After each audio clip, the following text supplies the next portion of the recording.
reflection of globalism, we turn now to the Netherlands, where Rebel News' Lincoln Jay has spent the day with farmers who are protesting the country's new Greenie Act demands. Lincoln, what did you see and hear on the ground?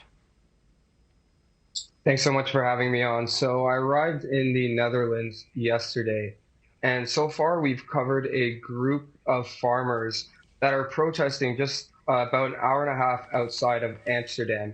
Now, the one thing about this movement, these protests, is that there's actually multiple protests happening across the Netherlands, all for the same cause.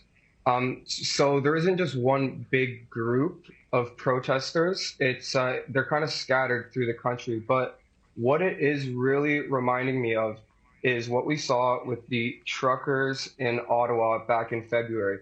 I was embedded in Ottawa for the entire month that they were there. And what I can tell you from what I've seen so far in the Netherlands is it is very similar. This is just simply another example of everyday people who are sick and tired of government and globalists trying to take more control over our lives. It's as simple as that. Now, one farmer that you interviewed thinks there is a larger goal here, especially when it concerns agriculture and land. Watch. Have they treated you extremely poorly, or do you think that they could just do better?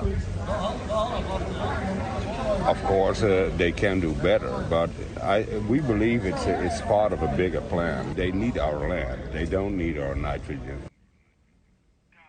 So, Lincoln, is it really about, oh, we don't want you to use so much fertilizer for climate change?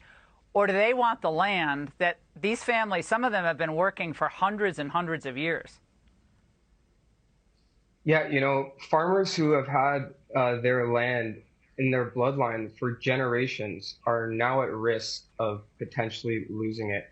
I think the bottom line here is that the farmers genuinely believe that this is simply going to destroy their livelihoods. But in the government's eyes, it's about combating climate change.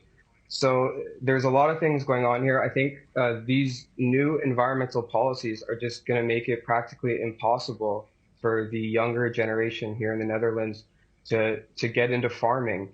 And I think now the rest of the world is starting to watch very closely what's happening here. And I think a lot of people are scared that this is going to come to their country.